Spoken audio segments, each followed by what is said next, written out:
Bonjour à tous, donc voilà mon avis sur l'espion qui m'aimait.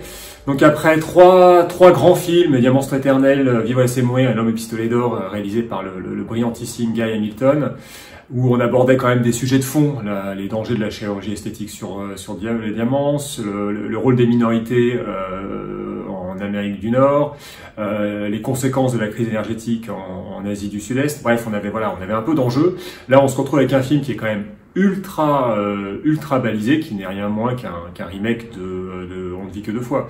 Les sous-marins remplacent les missiles, les doigts palmés de Stromberg remplacent la cicatrice de Blofeld. On commence par une séquence pré-générique quand même ultra kitsch. Rien qu'à voir la tenue fluo de Roger Moore, la musique disco, et puis qui finit sur ce plan sur le parachute anglais, chauvin, patriotique, en plus super mal cadré. Pour enchaîner après sur une histoire quand même très mécanique, avec des bouts de piste qui s'enchaînent. On commence par tiens, j'ai une piste en Égypte, je vais faire un tour en Égypte. Tiens, je découvre un truc qui se passe en Sardaigne, je vais faire un tour en Sardaigne. Tiens, le tanker, il est un peu bizarre, je vais enquêter sur le tanker. Donc tout ça, en fait, ça manque quand même un petit peu d'originalité. On arrive à un final quand même qui est super convenu. Enfin, la scène dans le tanker, c'est juste une ressucée un peu brouillonne de l'excellente attaque sur la plateforme pétrolière des diamants sont éternels. Ensuite, on sent aussi le coup marketing. On se dit que le marché soviétique est peut-être porteur à cette époque-là. Donc tiens, qu'est-ce qu'on va faire? On va créer une romance entre l'agent anglais et l'agent soviétique, ce qui est complètement improbable dans les années 70. Moore est toujours aussi monolithique, il sait très bien hausser le sourcil, super. Et il avait l'occasion de faire une super scène où on pouvait un peu creuser le personnage, découvrir un peu son trauma fondateur lorsqu'il évoque avec Anya la mort de Tracy. Mais non, on passe vite à autre chose, on commande vite une vodka martini, et puis voilà, même si ce trauma est évoqué, ça n'empêche pas du tout de coucher avec l'espionne russe. D'ailleurs, côté moralité, les deux sont dans le même bateau, si on peut dire à la fin, dans le sens où elle non plus, il n'y a aucun problème à coucher avec l'homme qui a tué son amant. Voilà, donc bon, c'est beaucoup d'incohérences en fait dans ce film. Voilà, ça manque de liant, c'est pas logique. Le chef du MI6 et le chef du KGB qui se tapent dans le dos, la base sous-marine, la voiture sous-marine. Voilà, on n'est pas du tout sur un film d'espionnage. On est vraiment sur de la science-fiction et là-dessus, Bond perd quand même énormément en crédibilité. L'interprétation est quand même assez légère. Si on reprend Roger Moore, bon, c'est pas un comédien, ça tout le monde le sait, mais là c'est juste un mannequin. Je m'habille en uniforme, je m'habille en djellaba, je m'habille en petit blazer, je vais dans les bars du monde entier, j'ai même pas besoin de commander un cocktail parce que tout le monde sait ce que je bois. Voilà, on est plus du tout dans du film de l'espionnage. Ça devient quasiment autoparodique. Et après, les autres acteurs sont pas beaucoup mieux. Barbara Bach a un bonnet atroce, aucun sourire. Kurt Jürgens, à part manger les fruits de mer, qui fait très bien d'ailleurs, n'apporte pas grand-chose. Et Richard Kiel, qui aurait pu être un méchant un peu sadique, viscéral, dangereux. Non, en fait, il a des belles dents, et puis par contre, il peut pas s'empêcher de faire des conneries et de se foutre un morceau de caillou sur les pieds.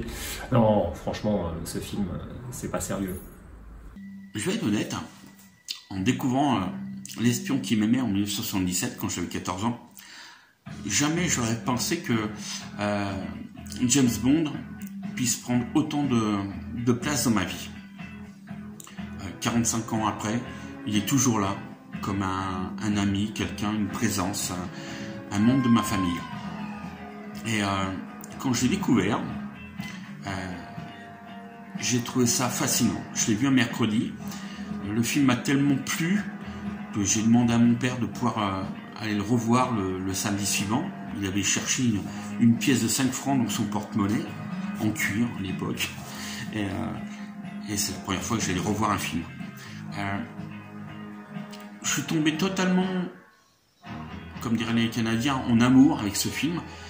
Simplement parce qu'il y avait l'exotisme, de l'humour, de la fantaisie, de l'action. Il y avait tout ce qu'il fallait pour en faire un bon film. Roger Moore était totalement nonchalant et tellement fabuleux dans son rôle personnel. Je pense que c'est sa meilleure interprétation de Bond. Barbara Bach, agent Triple X, absolument fascinante, superbe. Enfin bref, j'aurais pas de mots. Kirk Jones, absolument excellent dans ce rôle. Et puis Richard Kiel en méchant, absolument fabuleux. On ne pouvait pas faire mieux. À côté de ça, il y a des scènes d'action, notamment le pré-générique et surtout la scène qui restera à jamais gravée pour beaucoup de personnes, la Lotus. La poursuite avec l'hélicoptère, la poursuite sur route, la poursuite sous l'eau. Quand on parle à beaucoup de non-fans, James Bond, il n'y a pas beaucoup l'Aston Martin, mais plutôt la Lotus qui se transforme en sous-marin dans l'eau. Et c'est vrai que c'est assez paradoxal, alors qu'elle est apparue que dans un film, alors que l'Aston dans beaucoup. Et cette scène, pour moi, elle m'a bloqué, elle a permis que je sois aussi fan du personnage de Bond que de la Lotus Esprit, parce que les autres Lotus beaucoup moins, mais ce modèle, la Lotus Esprit S1, m'a marqué. Enfin bref. Et puis tout le reste du film, l'Olyparus, l'Atlantis, la musique, j'ai trouvé que ce film apportait tout ce que on aurait dû retrouver par la suite, et ce qui a manqué sur certains épisodes, on est d'accord. Mais pour moi, effectivement, je suis tombé dedans et j'ai craqué tout de suite. Alors, c'était comment ça s'appelle, pas un fanatisme, mais une passion, puisque bon, j'ai acheté la Lotus chez Gorgy aux 2 échelles qu'on avait à l'époque, l'hélicoptère pareil. Et je me suis lancé dans la lecture avec le roman qu'avait écrit Christopher Wood à l'époque. D'ailleurs, pour la petite histoire, je pensais que Christopher Wood avait écrit tous les James Bond, jusqu'au jour où j'ai appris que c'était Ian Fleming avant. Mais bon, ça m'a permis de me lancer dans la lecture, d'apprécier la lecture, et puis d'apprécier James Bond. Et depuis, ça reste une passion totalement ancrée, fabuleuse. Et puis voilà, malgré les critiques de certaines personnes extérieures parce qu'ils ne connaissent pas, James Bond est un personnage pour moi important. Il fut à l'époque mon grand frère, mais à tant vu l'âge, j'ai plutôt l'impression d'être son aïeul. Mais voilà, pour moi Bond reste Bond et je continue à l'apprécier, quoi qu'il arrive. Allez, ciao!